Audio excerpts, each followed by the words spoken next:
Very good morning students. Class 9th को लेकर मैं संजय शर्मा एक बार फिर आपके साथ हाजिर हूँ। क्लास 9th में हम लोग जो चैप्टर डिस्कस कर रहे हैं बेटा, उसका नाम है matter in our surroundings.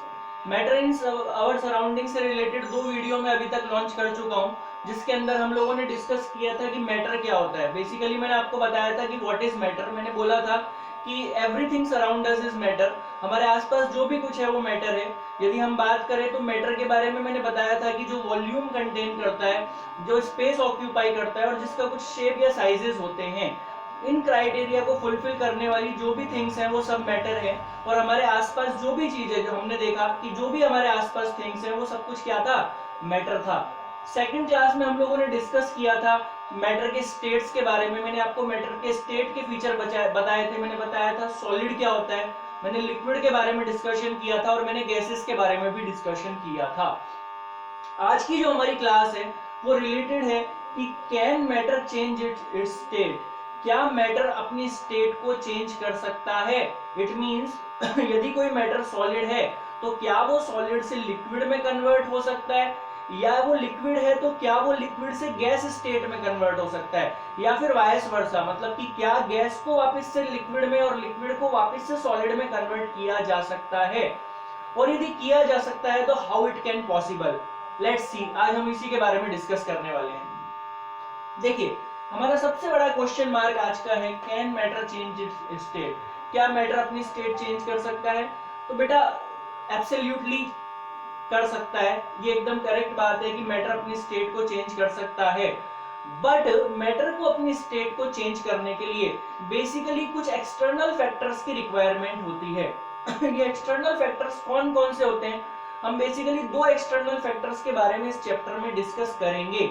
Number first temperature और नंबर सेकंड प्रेशर। आज जो हमारी हॉल क्लास होने वाली है वो कंप्लीटली टेम्परेचर के बिहाफ पर डिपेंड होगी कि किस तरीके से टेम्परेचर के बिहाफ पर एक मैटर अपने स्टेट को ट्रांसफर कर सकता है, अपने स्टेट को शिफ्ट कर सकता है। तो हम स्टार्ट करते हैं। हमारा जो पहला फीचर्स है वो है effect of change of temperature. एक मैटर के टेम्परेचर में चेंज करने से उसके स्टेट पर क्या इफेक्ट पड़ने वाला है, आज हम उसी के बारे में डिस्कस करेंगे। तो बेटा इस चीज को समझने के लिए मैं आपके साथ एक बहुत ही फैमिलियर एग्जांपल लेके चलता हूँ। हम लोग बहुत अच्छे से फैमिलियर होते हैं वाटर के साथ, और एक सबसे अच्छा एक आइडियल एग्जांपल होता है वाटर इस तरीके के एक्सपेरिमेंट्स को समझने के लिए। हम लोग बहुत अच्छे से जानते हैं कि वाटर जो होता है वो जब लिक्विड फॉर्म में होता है तो वो आप ड्रिंकेबल पर्पज से यूज करते हो, या फिर आप किसी भी पर्पज से यूज कर लेते हो, वॉशिंग पर्पज से या किसी भी पर्पज से। लिक्विड फॉर्म में भी वाटर प्रेजेंट होता है, वाटर सॉलिड फॉर्म में भी प्रेजेंट होता है। सॉलिड फॉर्म का मतलब जैसे कि हमने देखा है आइस क्यूब, आइस क्यूब की फॉर्म में, बर्फ की रूप में भी क्या होता है, प्रेजेंट होता है। इसी तरीके से यदि हम वाटर के बारे में बात करें तो वाटर गैसुअस फॉर्म में भी प्रेजेंट होता है, वाटर वेपर जिसको हम कहते हैं, हिंदी में हम वाष्प या भाप के नाम से जानते हैं। तो इन तीनों स्टेट में एग्जिस्ट करता है वाटर। तो one of the best example to understand how the temperature affect the matter, state of matter. तो इस चीज को समझने के लिए वाटर एक आइडियल एग्जांपल है, क्योंकि वो मैटर के तीनों ही स्टेट में एग्जिस्ट करता है। ठीक है, मैं आपको एक्सपेरिमेंटली से समझाऊंगा टेम्परेचर का क्या रोल होता है। इसको समझाने से पहले, इस एक्सपेरिमेंट को समझाने से पहले मैं आपको बेसिक कुछ बातें बताना चाहता हूँ। बेटा हीट, जैसे ही आप टेम्परेचर बढ़ाते हो, बिल्कुल सीधी सी बात है, यदि आप किसी भी ऑब्जेक्ट का टेम्परेचर इंक्रीज करोगे तो टेम्परेचर इंक्रीज होने पर हम देखते हैं कि हीटिंग इंक्रीज होती है, वो चीज ज्यादा गर्म हो जाती है। और एक चीज याद रखना, बेसिकली 3 चीजें होती हैं जो मैं आपको समझाना चाहता हूँ। Number first temperature. जैसे ही आप टेम्परेचर इंक्रीज करोगे तो टेम्परेचर के इंक्रीज करने के साथ साथ हीट इंक्रीज हो जाती है। और ये हीट इंक्रीज होने पर पार्टिकल्स की काइनेटिक एनर्जी, केई का मतलब यहाँ पे काइनेटिक एनर्जी है, काइनेटिक एनर्जी भी इंक्रीज हो जाती है। काइनेटिक एनर्जी लास्ट क्लास में हमने डिस्कस किया था कि पार्टिकल्स की मूवमेंट, किसी भी ऑब्जेक्ट के जो पार्टिकल्स हैं वो मूवमेंट करना स्टार्ट कर देते हैं। मतलब टेम्परेचर बढ़ाओगे तो क्या बढ़ेगी, हीट, और हीट बढ़ने से क्या बढ़ेगी, काइनेटिक एनर्जी। काइनेटिक एनर्जी का मतलब पार्टिकल्स की मूवमेंट भी इंक्रीज हो जाएगी। इन 3 चीजों को ध्यान में रखते हुए हम इस एक्सपेरिमेंट को समझते हैं। मैं कह रहा हूं कि सबसे पहले हम वाटर को आइस की फॉर्म में लेते हैं, मतलब कि सॉलिड फॉर्म में लेते हैं। इस सॉलिड आइस को, मतलब कि सॉलिड फॉर्म में जो वाटर है, जब हम इसको हीट प्रोवाइड कराते हैं, मतलब जब हम इसको धीरे धीरे इसको टेम्परेचर इंक्रीज करते हैं, तो टेम्परेचर इंक्रीज करने पर एक टाइम ऐसा आता है कि ये जो आइस है, इसको टेम्परेचर बढ़ाने पर इसकी हीटिंग इंक्रीज होती रहती है, और हीटिंग इंक्रीज होने की वजह से इसके पार्टिकल्स क्या होते हैं, एक दूसरे से थोड़े थोड़े दूर चले जाते हैं। जैसा कि मैंने आपको लास्ट क्लास में बताया था कि सॉलिड में पार्टिकल एक दूसरे के बिल्कुल पास पास होते हैं, एकदम क्लोज इनफ होते हैं, नियर होते हैं एक दूसरे के। लेकिन जैसे ही हम हीटिंग बढ़ाते हैं, टेम्परेचर बढ़ाते हैं, तो टेम्परेचर बढ़ाने पर पार्टिकल्स मूवमेंट शो करते हैं, उनकी काइनेटिक एनर्जी इंक्रीज हो जाती है, और मूवमेंट करते करते वो अपने आप से कुछ डिस्टेंस पर आ जाते हैं, मतलब पार्टिकल्स के बीच में कुछ गैप मेंटेन हो जाता है। और जैसे ही ये गैप मेंटेन होता है, तो मेंटेन होते हुए ये पार्टिकल एक कंडीशन में एक दूसरे से इतने दूर चले जाते हैं कि ये लिक्विड स्टेट में आ जाते हैं। जैसा कि हमने पढ़ा था कि लिक्विड स्टेट में पार्टिकल्स के बीच में कुछ गैप प्रेजेंट होता है।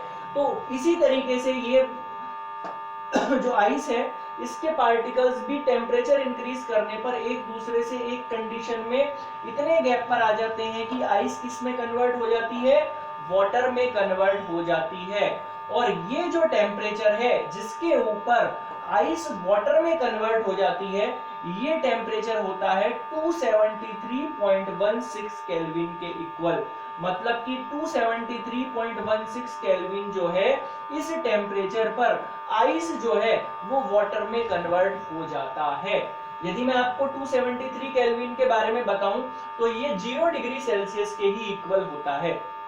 मतलब 0 डिग्री सेल्सियस या फिर 273.16 केल्विन पर आइस जो है वो मेल्ट हो जाती है वाटर की फॉर्म में। इट मींस यहां से हमें एक डेफिनेशन निकल कर आई कि मेल्टिंग पॉइंट मेल्टिंग पॉइंट क्या होता है? मेल्टिंग पॉइंट वो टेम्परेचर होता है जिसके ऊपर सॉलिड जो है वो अपने आप को लिक्विड फॉर्म में कन्वर्ट कर लेता है। ऐसा temperature, the temperature at which solid convert into liquid form, ऐसा टेम्परेचर जिसपे सॉलिड लिक्विड फॉर्म में कन्वर्ट हो जाता है, उसे मेल्टिंग पॉइंट कहते हैं। यदि मैं इस एग्जांपल में वाटर के लिए बात करूं, हर सब्सटेंस के लिए यदि बात करें, तो ये जो मेल्टिंग पॉइंट है इसकी वैल्यू अलग अलग होती है। हमारे एग्जांपल में हम बात करें तो वाटर के लिए ये मेल्टिंग पॉइंट 273.16 केल्विन या 0 डिग्री सेल्सियस के इक्वल होता है। मतलब जैसे ही टेम्परेचर इससे ग्रेटर होगा, वैसे ही हमारी जो आइस है वो मेल्ट होकर किस में कन्वर्ट हो जाएगी, वाटर में कन्वर्ट हो जाएगी। आगे चलते हैं। इसी मेल्टिंग पॉइंट के बिहाफ पर एक डेफिनेशन निकल कर आती है जिसका नाम होता है फ्यूजन।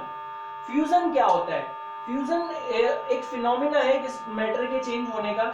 मतलब एक मैटर का सॉलिड स्टेट से लिक्विड स्टेट में कन्वर्ट होने का जो ये फिनोमिना है, इसको हम फ्यूजन कहते हैं। यदि आपसे पेपर में पूछा जाए कि व्हाट इज फ्यूजन, तो ये एक फिनोमिना है जिसके अंदर क्या होता है, जो बताता है कि सॉलिड जो है वो मेल्टिंग पॉइंट के ऊपर किस में कन्वर्ट हो जाता है, जो सॉलिड का लिक्विड पॉइंट में कन्वर्ट होना, मतलब सॉलिड का लिक्विड स्टेट में चेंज होना फ्यूजन कहलाता है। इस फिनोमिना को हम क्या कहते हैं, फ्यूजन कहते हैं। अब हम आगे चलते हैं। हमने देखा कि हमने आइस को मेल्ट किया, उसका टेम्परेचर इंक्रीज किया, इंक्रीज करने पर एक टाइम आया कि पार्टिकल एक दूसरे से इतने डिस्टेंस पे चले गए कि वो लिक्विड की डेफिनेशन को फॉलो करने लग गए, और वो जो हमारा सॉलिड था, मतलब आइस था, वो किस में कन्वर्ट हो गया, वाटर में कन्वर्ट हो गया। इट मींस वो लिक्विड फॉर्म में कन्वर्ट हो गया। अब मैं क्या करता हूं, मैं कहता हूं कि इस एक्सपेरिमेंट को आगे भी हम कंटिन्यूअसली करते रहते हैं। मतलब अब हम वाटर को और कंटिन्यूअसली टेम्परेचर प्रोवाइड कराते हैं, मतलब उसको हीटिंग देते रहते हैं। तो एक टाइम ऐसा आएगा कि वाटर का टेम्परेचर इंक्रीज होते होते होते 373.16 केल्विन के इक्वल हो जाएगा। It means 373.16 kelvin 100 degree Celsius के इक्वल होता है।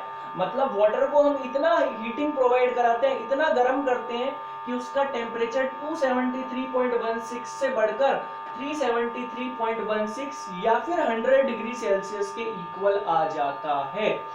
जैसे ही ये टेम्परेचर 100 डिग्री सेल्सियस या 373.16 केल्विन के इक्वल आता है, वैसे ही हमारा वाटर वेपर फॉर्म में कन्वर्ट हो जाता है। ऐसा क्यों? क्योंकि वाटर के पार्टिकल्स हीटिंग पाकर और ज्यादा काइनेटिक एनर्जी शो करने लगते हैं, मतलब और ज्यादा मोशन करने लगते हैं, और ज्यादा मोशन करते करते उनके बीच का गैप लिक्विड के कंपैरेटिवली बढ़ जाता है और एक दूसरे से पार्टिकल दूर जाने लगते हैं काइनेटिक एनर्जी पाकर।